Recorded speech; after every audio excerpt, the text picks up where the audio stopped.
नमस्कार, मैं राकेश परमार और आप देख रहे हैं महत्वपूर्ण मुद्दा। मित्रों, महत्वपूर्ण मुद्दे में आज सबसे महत्वपूर्ण विषय था इंडिया वर्सेस इंडिया। सबसे पहले मैं विनम्रता से एक ऐतराज दर्ज कराता हूं। आज जो मोदी विरोधियों का बेंगलोर में बैठक हुआ, उसमें उन्होंने उस अलायंस का नाम इंडिया रखा। इंडिया मतलब INDIA, इंडियन डेमोक्रेटिक फलाना ढिमाका, जो उसका फुल फॉर्म हो।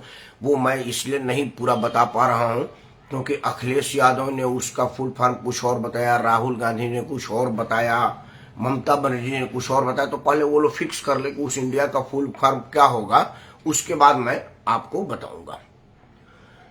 दूसरा, आज बैठक दिल्ली में हुआ इंडिया का पहले से नेशनल डेमोक्रेटिक अलायंस, राष्ट्रीय जनतांत्रिक गठबंधन। इन दोनों में दो विशेषताएं आज रही। सबसे पहले बात करते हैं मोदी के पक्ष का, जो मोदी ने किया है, क्योंकि मोदी है तभी तो विरोध हो रहा है। तो पहले मोदी जी की बात करते हैं। मित्रों, मोदी जी ने आज जो एनडीए के बैठक को संबोधित किया, उसमें उन्होंने दो बड़ा महत्वपूर्ण बात कहा। उन्होंने कहा कि इंडिया का गठन आदरणीय अटल बिहारी वाजपेयी जी का अथक प्रयास था, उन्हीं के आशीर्वाद से यह संभव हुआ। अडवाणी जी आज भी इसके मार्गदर्शन मंडल में है और हमें मार्गदर्शन करते रहते हैं। एनडीए सरदार प्रकाश सिंह जी बादल का सहयोग से हुआ, एनडीए श्री बाला साहब ठाकरे के सहयोग से हुआ। ये जो दो बातें, रामविलास जी का उन्होंने नाम रखा। अटल बिहारी वाजपेयी के जमाने के एनडीए में जो लोग थे, उनका गुणगान उन्होंने स्वतः नहीं किया, यह जान लीजिए। आज बाला साहब ठाकरे का बेटा एनडीए से बाहर है। आज प्रकाश सिंह बादल का बेटा अभी यह निर्णय नहीं ले पा रहा है कि उधर जाके इधर का अपना सौदेबाजी कर रहा है, फिक्स नहीं हो पा रही है। माननीय नरेंद्र मोदी ने आज एक तीर से दो शिकार किया। उन्होंने अटल बिहारी वाजपेयी के उस सपने के एनडीए को अटल बिहारी वाजपेयी के साथ वाले लोगों के अपनों द्वारा उसको ठुकरा देने की बात को आज सार्वजनिक कह दिया। मतलब उन्होंने कहा कि बाला साहब ठाकरे के अनुयायी, मतलब बाला साहब ठाकरे के विचारों को मानने वाले आज हमारे साथ हैं, मतलब एकनाथ शिंदे। मतलब उनके बेटा बाला साहब ठाकरे के विचार को नहीं मानते। अगर महाराष्ट्र में शिवसेना अगर कुछ है कहीं है तो वो है बाला साहब ठाकरे का विचार, बाला साहब ठाकरे का नाम। इसीलिए एकनाथ शिंदे आज भी साहिबान का कुर्सी पर बैठते नहीं और एक कुर्सी खाली रहती है, साहिबान की तस्वीर रखी जाती है। तो अगर साहिबान को ही एकनाथ शिंदे के तरफ नरेंद्र मोदी मोड़ देते हैं तो फिर उद्धव ठाकरे क्या करेंगे, उनके पास क्या रह जाएगा, अब यह बताने की जरूरत नहीं है। यही हाल प्रकाश सिंह बादल और दुनिया के लिए हुआ है। उसके उलट जो है कार्यक्रम इंडिया का, मतलब जो हुआ वो सबसे महत्वपूर्ण जो इसमें एक बात हुई, जो बारीकी से आप लोगों को मैं बताना चाह रहा हूं, जिस पर ध्यान किसी समाचार चैनल वालों ने भी नहीं दिया। और मैं ये इसलिए दे रहा हूं क्योंकि मेरा तो मानना ही है कि मेरे इस चैनल को बेशक कम लोग देखते हो, लेकिन इस पर विश्लेषण उन्हीं विषयों की होती है जो और लोग ना तो करते हैं ना ही करने देना चाहते हैं। उसमें क्या था कि आज एक बात इस इंडिया के बनने से स्पष्ट हो गया कि अब यूपीए खत्म हो गया। यूपीए खत्म हो गया का मतलब कांग्रेस का वर्चस्व खत्म हो गया है। मोदी विरोध में अब कांग्रेस कहीं नहीं है। ये बड़ा सफाई हुआ। या तो ममता बनर्जी और सोनिया गांधी की जो बड़ी लंबी मीटिंग हुई, जिसके यह कार्यक्रम को डिले करना पड़ा, या तो उसमें यह पेच डाल दिया गया होगा जैसे केजरीवाल ने डाला था कि सबसे पहले आप मोदी के नोटिफिकेशन का विरोध करने का वचन दे, तब जाकर के मैं आपके साथ आऊंगा। उसी तरह से हो सकता है ममता बनर्जी ने आज सोनिया गांधी का कहा था कि भाई देखो, ये कार्यक्रम तभी सफल होगा जब आप ये कहिए कि मेरा बेटा तो कुछ लायक है नहीं और मेरी आयु हो गई है, मैं इससे बाहर होती हूं, जो मैदान मार ले जीतने के बाद। अब जब इन लोगों की अंदर खाने की क्या बात होती है तो हम सब सिर्फ अंदाज लगा सकते हैं, लेकिन जो चीज सामने में निकल के आई है वो ये कि आज यूपीए खत्म हो गया। मतलब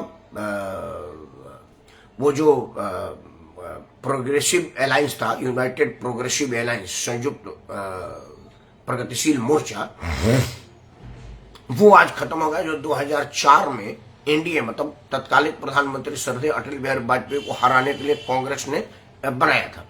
जिसकी अध्यक्षता थी आदरणीय सोनिया गांधी, और वो सुपर से ऊपर की प्रधानमंत्री थी। उसमें यह पावर था प्रधानमंत्री को डिक्टेट करने का, नीति निर्धारण मंडल का मार्गदर्शन करने का, मतलब तकनीकी रूप से देश को चलाने और देश के चलाने में देने वाले सलाह की जिम्मेवारी यूपीए की थी, जिसकी अध्यक्षता सोनिया गांधी कर रही थी। आज वो खत्म हो गया। मतलब जो आज एनडीए के विरुद्ध जो दलों का बैठक हुआ वो यूपीए के अंदर नहीं हुआ, उन्होंने एक अपना नाम रखा इंडिया। अब इंडिया नाम पर फुल फॉर्म जो वो लोग क्लियर कर लेंगे तब हम आपको बताएंगे। और मैं क्यों नहीं बताना चाहता, क्योंकि मेरे को इंडिया पर ही एतराज है। इंडिया किसी राजनीतिक दल का नाम नहीं हो सकता, वो मेरे भारत महान का नाम है। और मैं राजनीति में विरोध करूंगा तो मैं कैसे कहूंगा कि मैं इंडिया का विरोध कर रहा हूँ, लोग कहेंगे कि भारत का विरोध कर रहा हूँ। जिस तरह से केजरीवाल ने आप नाम रख दिया, अब हर आदमी सोचता है आपका क्या होगा, आप कैसे हैं, आप ठीक है ना, आपका बढ़िया चल रहा है ना, लोग समझेंगे केजरीवाल का पार्टी का बात कर रहा है। तो इस तरह से जो ट्विंग टेस्टर बात रखी जाती है यह ठीक नहीं है। आपको अपने नियम, अपनी नीति और अपने कर्तव्यों से लोगों का मन जीतना है, ट्विंग टेस्टर नाम रखने से नहीं होता है। अब दो चीजें देखने में, जो यूपीए मतलब जो इंडिया का गठबंधन है वो भारी भरकम गठबंधन लग रहा है, क्योंकि उसमें बड़े बड़े राजनीतिक दल है, कांग्रेस है, शरद पवार है, नीतीश कुमार है और लोग हैं। इन सब लोगों की हैसियत देखने में बड़ी भारी भरकम लग रही है और ये मजबूत भी दिख रहा है। उसके बनस्पत जो एनडीए की गठबंधन है उसमें बस उसमें से 25-26 तो ऐसे दल है जिनका लोकसभा में खाता ही नहीं है। हालांकि 10-12 दल इसमें भी है जिनमें लोकसभा में खाता नहीं है, लेकिन फिर भी अकेले नरेंद्र मोदी ही 303 सीट लेकर के आए थे, जो बहुमत से भी ज्यादा था। तो नरेंद्र मोदी अगर अकेले भी एक तरफ रहे तो बाहर के लोगों का एक गठबंधन भी होगा तो मोदी का कुछ आज की तारीख में नहीं बिगाड़ पाएगा। वह क्यों नहीं बिगाड़ पाएगा यह बात आपको बता देता हूं।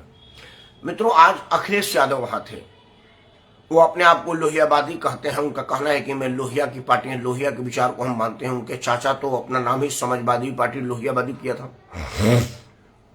लेकिन जो लोहिया जी का कार्यक्रम था, जो लोहिया जी का योजना था, वो सब अक्षरशः नरेंद्र मोदी कर रहे हैं। मैं एक एक योजनाओं पर चर्चा करने लगूंगा तो ये वीडियो 1.5 घंटा हो जाएगा। आप लोहिया का विचार पढ़िए कि लोहिया क्या चाहते थे देश में होना, और आज जो नरेंद्र मोदी कर रहे हैं वो देखिए कि क्या हो रहा है। तो आपको लगेगा कि लोहिया के मांग का, लोहिया के काम का, लोहिया के विचार का अक्षरशः नरेंद्र मोदी कर रहे हैं। अब अखिलेश यादव अपना नाम लोहियावादी रख दे, अपनी पार्टी का विचार लोहिया से संबंधित रख दे, लेकिन काम लोहिया वाला नहीं कर रहे हैं, लोहिया के नीति के बिल्कुल विरोध काम कर रहे हैं। एक छोटा सा उदाहरण देता हूं। लोहिया जी का परिवार का सदस्य या उनका बेटा या कौन मैं नहीं जानता, कोई नजदीकी परिवार का सदस्य आया, वो अपने काम के लिए बताइए उनको एक प्रोफेसर लगा देते हैं। तो उन्होंने बोला नहीं, अपने काम में लगा देते हैं। तो उन्होंने बोला कि यह हमारा देश इसलिए नहीं है कि हमारे बाद हमारे परिवार को ढोएगा, जो काम करेगा वही काम करेगा। आज लोहिया के उस विचार को आज मोदी जी और योगी जी पूरा कर रहे हैं। मोदी जी का परिवार का कोई भी आदमी राजनीति में नहीं है, योगी के परिवार का भी नहीं है। योगी मोदी का मानना है कि मेरे बाद मेरे परिवार को मेरा देश ढोए, यह उचित नहीं है। जबकि अखिलेश यादव जो समाजवादी है और लोहियावादी विचार के करते हैं, उनके परिवार में बच्चा जन्मता बाद में है, गर्भ में उसका निर्णय हो जाता है कि वो कहाँ का ब्लॉक प्रमुख बनेगा, कहाँ का विधायक बनेगा, किस पार्टी का सदस्य बनेगा, कहाँ का महासचिव बनेगा, वो निर्णय पहले ही हो जाता है। तो लोहिया को कौन मानता है और लोहिया के विचार की दावेदारी कौन करता है, यह देश की जनता देखेगी।